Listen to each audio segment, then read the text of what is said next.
Hello everyone, welcome back to my channel. आज हम पढ़ेंगे हमारा टॉपिक पेट्रोलियम। पिछली वीडियो में हमने पढ़ा था कोल के बारे में और उसके प्रोडक्ट्स के बारे में, और आज की वीडियो में हम पढ़ेंगे पेट्रोलियम के बारे में। So without wasting any time, let's get started. You know that petrol is used as a fuel in light automobiles such as motorcycles, scooters and cars.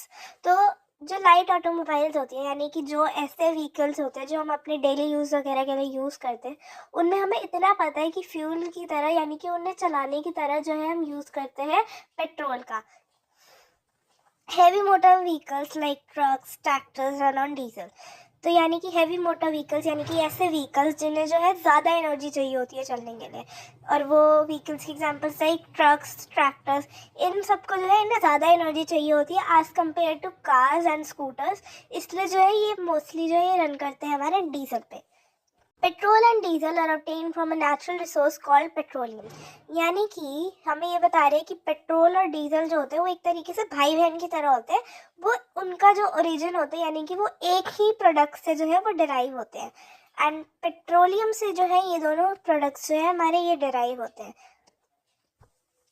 The word petroleum is derived from Petra, जिसका यानी कि मतलब होता है rock, and oleum, जिसका यानी कि मतलब होता है oil, as it is mined from between the rocks under earth as shown in figure 3.4।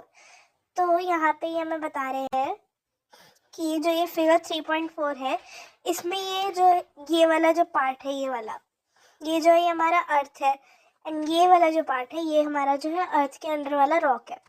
इसके बीच में जो ये जगह है, यहाँ से जो है हमें मिलता है हमारा petroleum.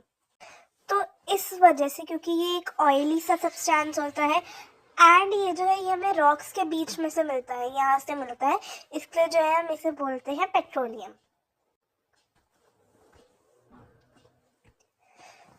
Now do you know how petroleum was formed? तो जैसे कि हमने कोल की स्टोरी पढ़ी थी कि कोल कैसे बना था, वैसे ही हम पढ़ेंगे पेट्रोलियम की स्टोरी के बारे में। Petroleum was formed from the organisms living in the sea. As these organisms died, their bodies settled at the bottom of the sea and got covered with layers of sand and clay. Over millions of years, absence of air, high pressure and high temperature transformed the dead organisms into petroleum and natural gas. तो यहाँ पे हमें petroleum की story के बारे में बता रही है, यानी कि हमें कोल हमारा किससे बना था? कोल हमारा डेड वेजिटेशन से बना था। And if we talk about petroleum, petroleum बना था ऑर्गेनिजम्स जो सी के अंदर रहते थे, यानी कि सारे जो एक्वेटिक एनिमल्स, प्लांट्स जो भी थे, जैसे वो उनकी डेथ होती गई, उनकी जो डेड बॉडीज थी वो एकदम सी के एकदम बॉटम पे, यानी कि एंड पे जाके जो है वो सारी ये जो है ये इनकी डेड बॉडीज जो है सेटल होने लग गई। अब धीरे धीरे करके इन पे लेयर्स जो है जमने लग गई सैंड और क्ले की। अब वो मिलियंस ऑफ ईयर्स तक उन पे जमती रही, तो वहाँ का जो है उन पे प्रेशर बहुत हो गया उन लेयर्स की वजह से, एंड हाई टेम्परेचर भी बढ़ता गया, क्योंकि इतनी सारी लेयर्स आ गई तो टेम्परेचर तो बढ़ेगा ही ना। और इसलिए जो है ये हाई प्रेशर, ये जो हाई टेम्परेचर था, इन सब चीज़ों ने ट्रांसफॉर्म कर दिया इन डेड ऑर्गेनिजम्स को पेट्रोलियम और नेचुरल गैस में। ठीक है, तो ये थी हमारी पेट्रोलियम की स्टोरी। तो यहाँ पे अगर हम एक चीज़ पे देखें तो कोल और पेट्रोलियम की जो स्टोरी है वो ऑलमोस्ट बहुत सिमिलर है। दिस द डिफरेंस इज कि कोल जो है वो हमारे डेड वेजिटेशन से बना था, and if you talk about petroleum, petroleum हमारा बना था डेड ऑर्गेनिज्म से। ठीक है, look at figure 3.4. It shows the deposits of petroleum and natural gas. You see that the layer containing petroleum, oil and gas is above that of water. Why is it so? तो अब figure 3.4 जो है हम दोबारा एक बारी देख लेते हैं। यहाँ पे इन्होंने हमें बताया है कि हमने देखा कि यहाँ पे एक तो पहले वाटर की लेयर है, this is the first layer. Then हमारी जो सेकंड लेयर है वो है हमारी ऑयल की, एंड जो हमारी थर्ड लेयर है वो है हमारी गैस की।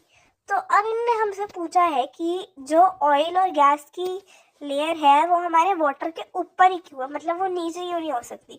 तो हमने ये तो पढ़ा है कि जो वाटर है वो ऑयल से जो है वो भारी होता है, और हमें ये भी पता है कि ऑयल जो है वो हमारा गैस से भारी होता है। तो यानी कि सबसे लाइट हुआ हमारा गैस, देन उससे गैस से ज़्यादा हैवी हुआ हमारा ऑयल, एंड ऑयल से सबसे ज़्यादा हैवी हुआ हमारा वाटर। तो इसलिए क्योंकि ऑयल और गैस जो है वो वाटर से ज़्यादा हैवी होते लाइट होते हैं, इसलिए जो है उनकी लेयर्स जो है वो हमारे वाटर के ऊपर होती है। The world's first oil well was drilled in Pennsylvania, USA in 1859.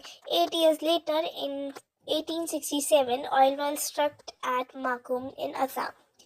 तो यहाँ पे वो हमें बता रहे हैं कि वर्ल्ड की फर्स्ट ऑयल वेल जो थी वो कहाँ हुई थी, हमारी पेंसिल्वेनिया में, जो एक यूएस स्टेट है, और कब हुई थी, 1859 में। अब उसके 8 साल बाद ऑयल जो है वो कहाँ मिला था, असम के एक जगह में जिसका नाम था Makum.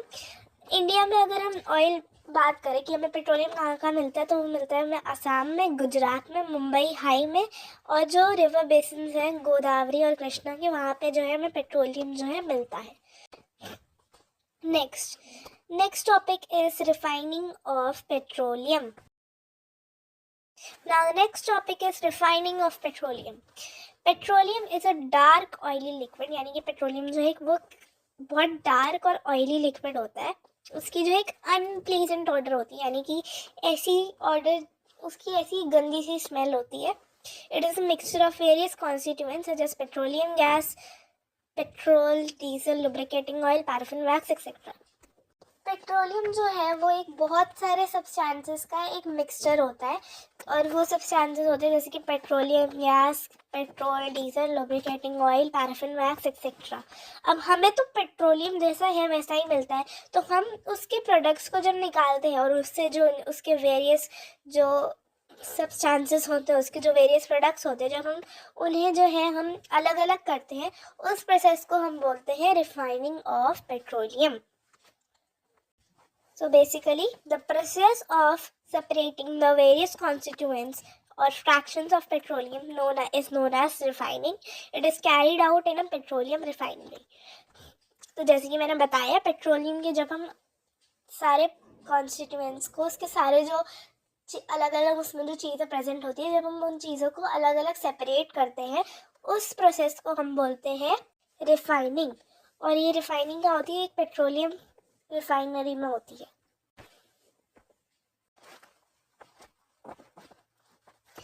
Various constituents of petroleum and their uses are given in table 3.1. तो अब जरा टेबल 3.1 जो है वो हम पढ़ लेते हैं। Here is our table 3.1. अब हम पढ़ेंगे पेट्रोलियम के डिफरेंट प्रोडक्ट्स के बारे में और उन प्रोडक्ट्स के यूजेस के बारे में। तो पहला प्रोडक्ट हमें दे रखा है petroleum gas in liquid form, that is LPG.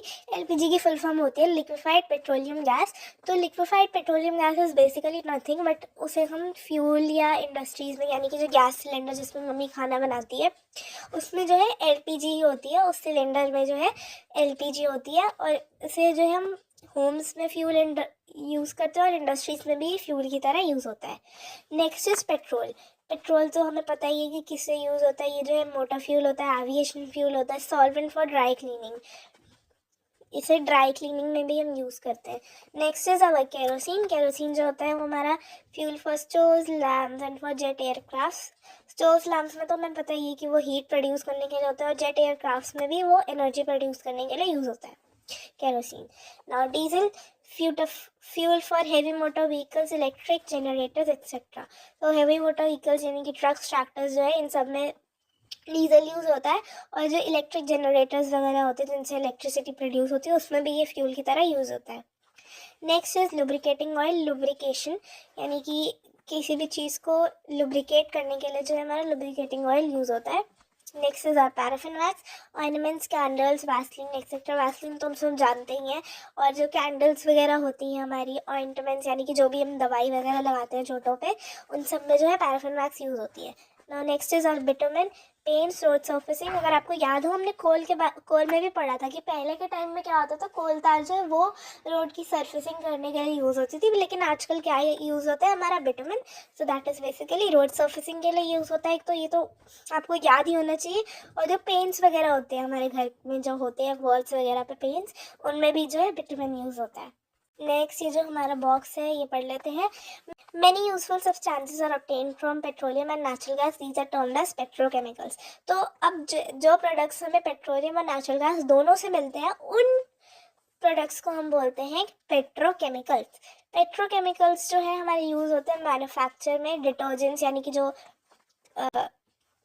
कपड़े साफ करने वाले डिटर्जेंट्स होते हैं वो, फाइबर जैसे कि पॉलिएस्टर, नायलॉन, एक्रेलिक यानी कि जो भी आर्टिफिशियल फैब्रिक्स वगैरह होते हैं, फाइबर्स होते हैं, उनमें जो हमारे पेट्रोकेमिकल्स यूज़ होते हैं। पॉलीथीन, जो प्लास्टिक बैग्स हम लेते हैं, and other manmade plastics. Polythene यानी कि वो जो हैंड बैग वाला प्लास्टिक होता है वो, और बाकी जो मैनमेड प्लास्टिक, जो आर्टिफिशियल प्लास्टिक्स होते हैं, उनमें भी जो है हमारा पेट्रोकेमिकल्स का यूज़ करते हैं। हाइड्रोजन गैस जो होती है वो हमारी ऑब्टेन होती है नेचुरल गैस से, और हाइड्रोजन गैस हमारे फर्टिलाइजर्स जो होते हैं, जो फार्मर्स यूज़ करते हैं अपनी फसल को जल्दी उगाने के लिए, उसमें जो है हाइड्रोजन गैस का हमारा यूज़ होता है, और फर्टिलाइज़र होता है हमारा यूरिया।